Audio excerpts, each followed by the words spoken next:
Assalamu alaikum. Zamong nane lecture de lecture number 114 and this is about molecular orbital theory part number 2. Molecular orbital theory part number 2 ki bamong nan explain ko inshallah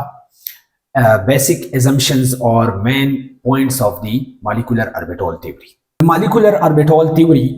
assumptions ki ya pa main points ki walane point de all the molecular orbitals have definite energy. So somrahum molecular orbitals jod shi د هر یو مالیکولر اربیټال به ځان له سپیسیفیک انرژي او د دې لپاره ریلیټیو انرژي آرډر چې دی هغه داسې دی چې سیګما 1 اس د دې انرژي به کمی د سیګما سټار 1 اس نه بیا د دې کمه ده د سیګما 2 اس نه د دې کمه ده د سیګما سټار 2 اس نه بیا د دې کمه ده د سیګما 2 پی ایکس نه د دې کمه ده بیا د پای 2 پی وای نه د پای 2 پی وای او د پای 2 پی زد د دې دواړو انرژي چې دا هغه سیم ده خو د دې بیا کمه ده د چانه د پای سټار 2 پی وای نه د دې دواړو بیا ایکوال ده د پای سټار 2 پی وای او د پای سټار 2 پی زد د دې دواړو انرژي چې دا هغه سیم ده خو د دې دواړو کمه ده د چانه د سیګما سټار 2 پی ایکس دویم نمبر پوینټ دی د مالیکولر اوربیټالز آر فیلډ اکارډینګ ټو Pauli's exclusion principles, Aufbau rules and third one Hund's rules. د دې مطلب دا دی چې کله هم مالیکولر اوربیټالز فارمیشن وشي نو دغه مالیکولر اوربیټالز چې دي دا خو بیا مطلب پدې کې هو الکترون ارینجمنت کیږي نو دغه الکترون ارینجمنت به موږ په کومه طریقه باندې کوو یا څنګه به کیږي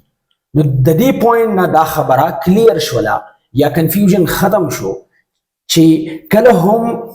موږ مالیکولر اوربیټالز فیلینګ کوو نو پدې کې به هم د دې 3 رولز چې دي د دې به خیال ساتو او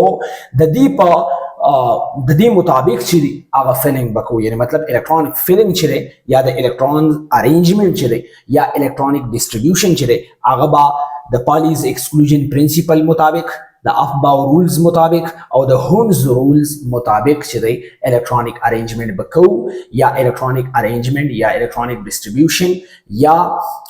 فیلینګ اف دی الکترونز چې دی هغه به د دې 3 رولز مطابق کو چې دې سوي د دغه رولزو په بیس باندې یا د دغه رولزو ته ګورو او هغه شانی الکترونیک فیلینګ چې دی هغه به کو په مالیکولر اوربیټالز کې دریم نمبر پوینټ دی د سیګما اینڈ پای نوټیشنز آر یوزډ ان د سیم وے as used in VBT but here bonding molecular orbitals are sigma and pi and anti-bonding molecular orbitals are sigma star and pi star د دې مطلب دا دی چې سیګما او پای چې کوم نوټیشنز دي یعنی مطلب دا د دې لپاره د سیګما د لپاره نوټیشن چې دی هغه دا یو دی او د پای بانډ د لپاره نوټیشن چې دی یا سمبل چې دی هغه دا دی سیګما اینڈ پای دا عام نوټیشنز دي په ویلنس بانډ تھیوري کې یا په وی بی ټي کې هم موږ دا سمبلز چې دي د سیګما او د پای بانډ لپاره یوز کړي دي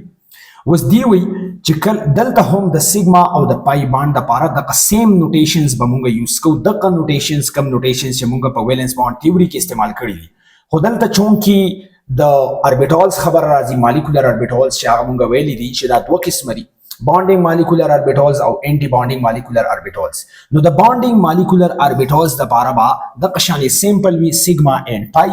او د anti bonding molecular orbitals د لپاره به داسې وی لکه سیګما star او دلته دی pi star څلورم نمبر پوینټ دی no bond formation takes place when both bonding molecular orbitals and anti bonding molecular orbitals are completely filled د څلورم نمبر پوینټ مطلب دا دی چې کوویلنٹ بانډ فارمیشن به نه کیږي په هغه صورت کې چې کله بانډینګ مالیکولر اوربیټالز او انټي بانډینګ مالیکولر اوربیټالز چې دي دا صحیح دا کمپلیټلی فیلډ وي یعنی مطلب دا شو مالیکولر اوربیټال تیوري دا وي چې په ایټمز په منځ کې با بانډینګ کله نه کیږي نو دا موږ د دې یو بل پارت راځي پارت نمبر 3 کې به ایکسپلین کو بانډ آرډر کې چې بانډ آرډر به موږ دا شو کوي چې په مالیکول کې بانډ چې دی هغه پاسیبل دی یا نه دی پاسیبل خو دلته صرف دا وي دا پوینټ کلیر کوي موږ ته دا چې بانډ به هله نه جوړیږي یعنی مطلب دا هیڅ قسمه بانډ فارمیشن به نه کیږي دلته خو چونکې دا د کوویلنٹ بانډ لپاره دی نو کوویلنٹ بانډ فارمیشن به نه کیږي کله باندې کیږي چې کله بانډینګ مالیکولر اربیټالز او انټي بانډینګ مالیکولر اربیټالز چې دي دا کمپلیټلی فیلډ وي. کمپلیټلی فیلډ نه مطلب دا دی چې په هر یو اربیټال کې مثال په تور باندې دا یو مالیکولر اربیټال دی، دا بل مالیکولر اربیټال دی، دا بل مالیکولر اربیټال دی، دا بل دی، دا بل دی، او لیټ سپوز زم دا درې واړه چې دي دا سیګما دی، دا پای دی، او دا چې دی دا پای سٹار، دواړه پای سٹار دی، یا دلته د دې اپوزیټ جوړیږي سیګما سٹار. اوس دا شپږ واړه اربیټالز چې دي په دې کې دوه الکتروني، دلته هم 2 الکترونز، دلته هم 2 الکترونز، دلته هم 2 الکترونز، دلته هم 2 الکترونز، او دلته هم 2 الکترونز. نو د دې مطلب دا شو چې دا کمپلیټلی فیلډ دي. نو چې دوه الکترون ځکه چې په اربیټال کې صرف 2 الکترونز راځي، هغه که هر یو اربیټال دی، هغه که اټومیک اربیټال دی او که مالیکولر اربیټال دی، هر یو اربیټال چې دی خو پای کې 2 الکترون راځي. نو چې کله پکې 2 الکترون موږ وایو دا کمپلیټلی فیلډ دی. اوس د دې پوینټ مطابق که داسې قسمه ارینجمنٹ راشي په مالیکولر اربیټالز کې چې پای کې ټول بانډینګ مالیکولر اربیټالز او انټي بانډینګ مالیکولر اربیټالز چې دي دا اوورال یعنی مطلب ټول په ټوله باندې دا کمپلیټلی فیلډ دي، نو بیا به هیڅ قسمه کووالنت بانډ فارمیشن د هغه ایټمز په منځ کې یا هغه مالیکول کې به کووالنت بانډ فارمیشن پاسبل نه وي.